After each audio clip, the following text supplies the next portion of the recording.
বাহিরে যে প্রচন্ড গরম পড়েছে এতে করে তো বাসায় টিকাই যায় না। তো আসসালামু আলাইকুম, সবাই কেমন আছেন? আশা করি ভালো আছেন। তো আজকে হচ্ছে আমি আমের খাটা তৈরি করব। তো কিভাবে তৈরি করি সম্পূর্ণ ভিডিওটা দেখতে থাকুন।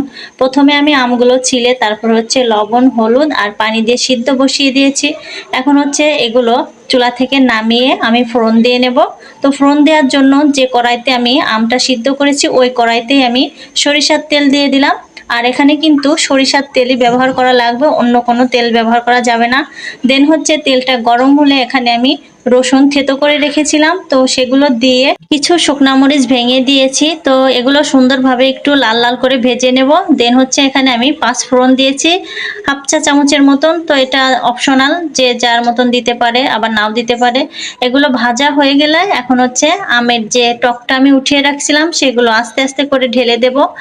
আর এই গরমে কিন্তু এটা খেতে অনেকটাই ভালো লাগে। আর এই গরমের সময় দেখতাম দুপুরবেলা বাড়িতে এভাবে আমের খাটা তৈরি করতো আর রুটি বানাতো। তো আজকে আমি রুটি ছাড়াই খাবো। দেন হচ্ছে এই যে সবগুলো আম ঢেলে দেওয়ার পরে আমি হচ্ছে এখন চিনি দিয়ে দিলাম। এখন হচ্ছে সুন্দরভাবে নেড়ে চেড়ে মিশিয়ে আমি ঘন করে নেব। আর উপর দিয়ে যে শুকনো মরিচগুলো ভেসে রয়েছে এগুলো হচ্ছে আমি চামচ দিয়ে উঠিয়ে ফেলে দেব, যেহেতু আমার বাচ্চারা আছে ওরাও খাবে। তো তার জন্য হচ্ছে আমি মরিচগুলো আস্তে আস্তে করে তুলে ফেলে দেব।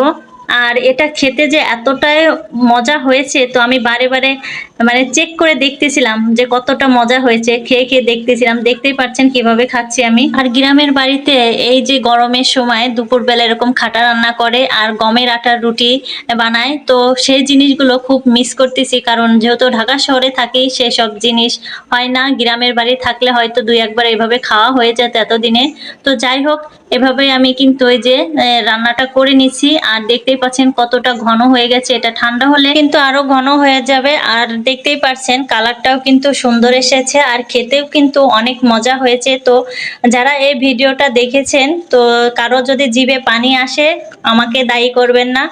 আর এতটা মজা হয়েছে, তো আপনারা বাসায় রান্না করে না খেলে বুঝতেই পারবেন না। আর এদিকে আমি আমার ছেলেকেও খেতে দিয়েছি, দেখুন কিভাবে খাচ্ছে মাশাল্লাহ। আর ওর খাওয়া দেখে আপনারা বুঝতে পারছেন কতটা মজা হয়েছে। ছোট মানুষ কিভাবে খাচ্ছে, একটু টকটক লাগছে, আবার ঝাল লাগছে, মিষ্টি লাগছে। তো যাই হোক, সব মিলিয়ে কিন্তু এই আমের খাটাটা অনেক সুন্দর। গরমেও কিন্তু অনেক তৃপ্তি সহকারে খেতে পারবেন। তো আজকের মতন ভিডিওটা আমার এই পর্যন্তই। সবাই ভালো থাকবেন, সুস্থ থাকবেন। আল্লাহ হাফেজ।